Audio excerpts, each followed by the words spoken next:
कांटों पे चलकर फूल खिलते हैं, कांटों पे चलकर फूल खिलते हैं, विश्वास पर चलकर साईनाथ मिलते हैं, विश्वास पे चलकर साईनाथ मिलते हैं। एक बात सदा याद रखना मेरे भाई, एक बात सदा याद रखना मेरे भाई, सुख में तो सब मिलते हैं, सुख में तो सब मिलते हैं, और दुख में केवल मेरे साईनाथ मिलते हैं, मेरे साईनाथ मिलते हैं। ओम साई राम। स्वागत है आपके अपने चैनल साईं जीवन माला पे। तो आज मैं आपको शिरडी के साईं बाबा के करीब पहुंचने की 5 बातें बताने जा रहा हूं, जिसे करने से आप साईं बाबा के हृदय के करीब पहुंच सकते हैं और साईनाथ महाराज की अपार कृपा, अपार शक्ति आपको भी प्राप्त हो सकती है, बशर्ते आपको उन बातों पे अमल करना होगा और ध्यान से इस वीडियो को पूरा देखना होगा, ताकि आप भी जुड़ सके शिरडी के साईं बाबा से हृदय से। तो आपको करना क्या है, वीडियो शुरू करने से पहले, मेरा नाम है राम गुप्ता। आज मैं आप लोगों को साईं के करीब पहुंचने के 5 ऐसे खास बातें बताने जा रहा हूं, जिसे करने से आप साईं के करीब पहुंच सकते हैं। और इन बातों का समन्वय किया है हमारी प्रिय माता श्रीमती मीना गुप्ता जी ने, जिन्होंने साईं की भक्ति की अपार कथाएं, अपार लीलाएं लिख के रखी हैं। और यह कथाएं यह बातें मुझे आप लोगों को बताने के लिए प्रेषित किया है और मुझे आदेश दिया है। तो मैं उनके आदेश को पालन करते हुए साईं बाबा के करीब पहुंचने की उनकी बातों को आप लोगों के समक्ष रख रहा हूं। तो आपसे एक आग्रह कि आप इसे ध्यान पूर्वक सुने। ओम साई राम। चलिए शुरुआत करते हैं। जब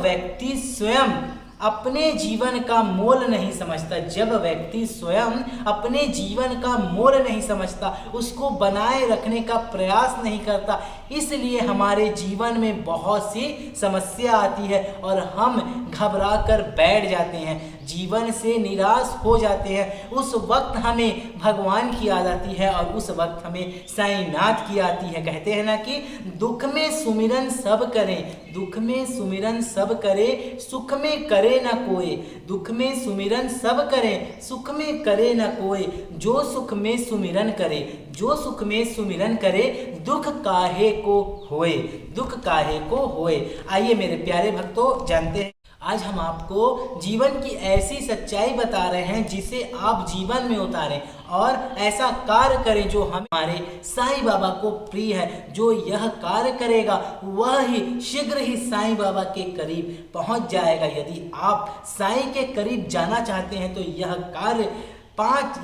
यह 5 कार्य आप जरूर करें जो साईं बाबा को बहुत ही ज़्यादा प्रिय है। तो पहला कार्य क्या है, आपको क्या करना है जो साईं को प्रिय है, जिसे करके आप अपना भविष्य संवारेंगे और साईं बाबा के करीब पहुंच जाएंगे। तो चलिए वह पहला कार्य क्या है जो आपको साईं बाबा के करीब पहुंचा सकता है। पहला, जो जीव जंतु इस जगत में है, बेसहारा है, पशु पक्षी का पालन करो, इनको खाने को भोजन दो, पानी दो। साईं जी कहते हैं कि कण कण में मेरा वास है, हर जीव जंतु में, हर पशु पक्षी में मेरे प्राण बसे हैं। जो भक्त इन जीव जंतु को उनको खाना देता है, समझ लीजिए उनका पेट भरा तो मैं संतुष्ट हो जाता हूँ, मैं संतुष्ट हो जाता हूँ। ये साईं के वचन है। यदि आपने ऐसा किया तो समझ लिए कि उन भक्तों ने मेरा पालन पोषण किया। अगर आप जीव जंतु पशु पक्षी को खाना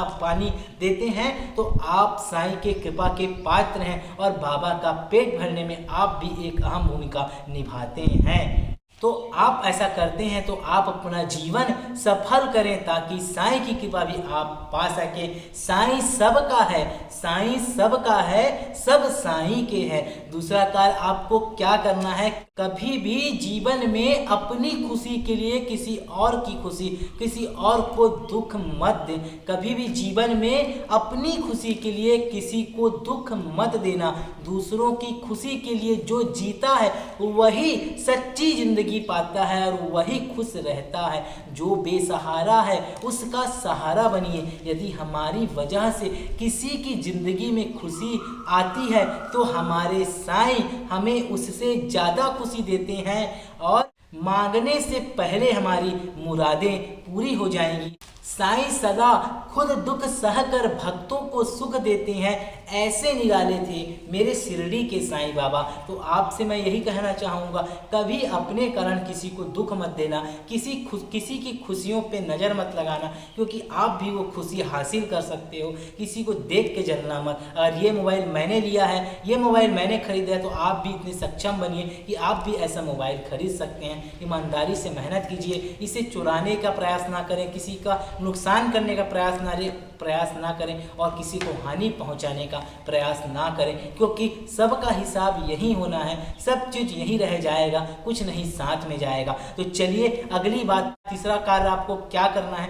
जो हम आपको बता देते हैं कि साईं जी कहते हैं यदि कोई भक्त असहाय गरीब है तो उसे सदा पैसा, अन्न, राशन देकर उसकी मदद करना, उसकी आर्थिक स्थिति ठीक करना, कुछ सामान और मदद के लिए पैसा देना। यदि आपने ऐसा किया तो मैं समझूंगा कि भक्त ने मेरी झोली में पैसा डाल दिया है। जो बेसहारों की मदद करेगा, ऐसे भक्त को मैं देखता हूँ, उस भक्त को मैं पूर्ण ध्यान रखता हूँ और उसे सदा भरपूर सहायता देकर धन धान से परिपूर्ण कर दूंगा। यह मेरा संकल्प है, यह मेरा वैशिष्ट है, ये मेरा खुद का अनुभव है। यदि आप किसी की मदद करते हैं, चाहे वो 1 रुपये हो, चाहे वो 2 रुपये है, बाबा आपकी मदद करेंगे। आपके बुरे समय में कहीं ना कहीं से आपकी व्यवस्था हो जाएगी और आप देखिएगा आपके सारे काम बनते चले जाएंगे। बस शुरू में थोड़ी आपको परेशानी आएगी, जिससे आप घबराएंगे और कुछ अलग करने का सोचेंगे कि मैं क्या करूं, लेकिन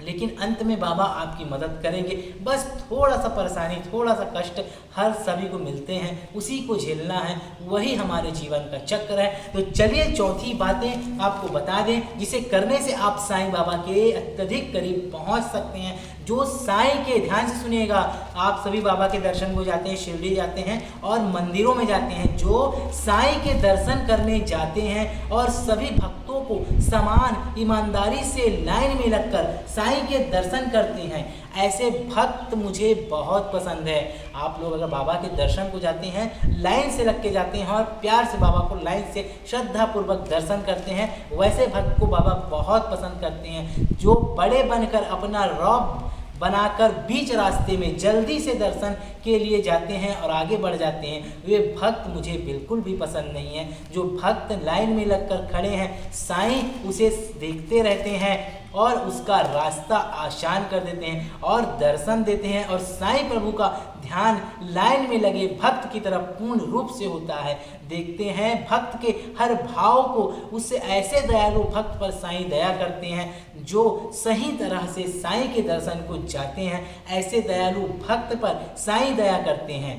तो अगर आप शिरडी जाते हैं या कहीं भी मंदिर पे जाते हैं तो कृपया लाइन से लग के दर्शन कीजिए, व्यवस्था को तोड़े ना, क्योंकि अगर आप धीरे धीरे जाएंगे, व्यवस्था को तोड़े ना, अगर आप धीरे धीरे जाएंगे तो आपकी नज़र भगवान साईं से टकराएगी और साईं की नज़र जब आपसे टकराएगी तो आपके अंतर मन से स्वयं निकल पड़ेगा प्रतिध्वनि अनंत कोटि ब्रह्मांड नायक राजाधिराज योगी राज परम ब्रह्म श्री सच्चिदानंद सद्गुरु साईनाथ महाराज की जय। होता है ना ऐसा आप लोगों के साथ ही, आप शिरडी जाते हैं, जब शिरडी की सीढ़ी के ऊपर चढ़कर जब जैसे ही साईं के प्रथम मुख दर्शन होते हैं, अंतर मन से पूरा रोम रोम खड़ा हो जाता है और दिल से निकल पड़ता है कि मेरे साईनाथ महाराज की जय, जो आपको बहुत ही करीब साईं बाबा के ले जाता है। तो चलिए आखिरी 5वीं बातें आपको बता देता हूं जो साईं के आपको अत्यधिक करीब ले जाएगी। साईं जी कहते हैं जो लोग मेरे दरबार में रोशनी करने का सोचते हैं, मेरे साईं को खुश कर दिया, मैं तो यह कर दिया वह कर दिया, अपने भक्त की आस्था होती है। साईं के प्रति अगर आपकी पूर्ण भावना है तो आपको साईं प्रसन्न। साईं जी कहते हैं जो लोग मेरे दरबार में रोशनी का सोचते हैं, मैंने साईं को खुश कर दिया, यह तो अपने ही भक्त की आस्था होती है। साईं के प्रति सच्चा भाव रखना, पर ऐसा नहीं कि साईं प्रसन्न नहीं होते, और साईं जी तो भाव के भूखे हैं, भक्त के हर अदा से प्रसन्न होते हैं, पर साईं जी भी यह भी कहते हैं कि मेरे दर पर भी रोशनी करने पर कुछ नहीं होगा। यदि तुम किसी गरीब की जिंदगी में रोशनी करते हो तो तुम मेरे खास भक्त हो जाओगे।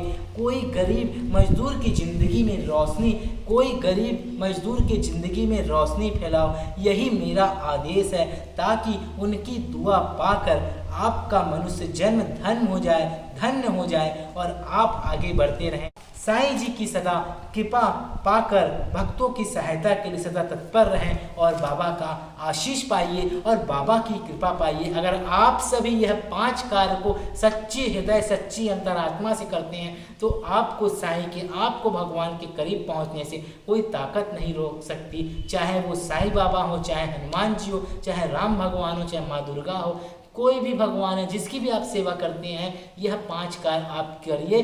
आपको भगवान के करीब जाने से कोई नहीं रोक सकता और उनकी अपार कृपा आपके ऊपर रहेगी। हर तरफ से वो आपकी सहायता करेंगे। ये मेरा खुद का अनुभव है जो मैं आपको शेयर किया, और यह जो 5 उपाय हमें बताया गया है ये हमारी माता श्रीमती मीना गुप्ता जी ने आप लोगों के लिए प्रेषित किया है। तो आप लोग इनका पालन करें और अधिक से अधिक लोगों में शेयर करें, ताकि वह भी भगवान से करीब पहुँचने में अपनी अहम भूमिका निभा पाएं और अधिक से अधिक वह प्रभु की सेवा और प्रभु की भक्ति स्वीकार कर पाएं और उनके श्री चरणों में अपना जगह बना पाएं। धन्यवाद। फिर मिलूंगा अगले वीडियो पे। ओम साई राम।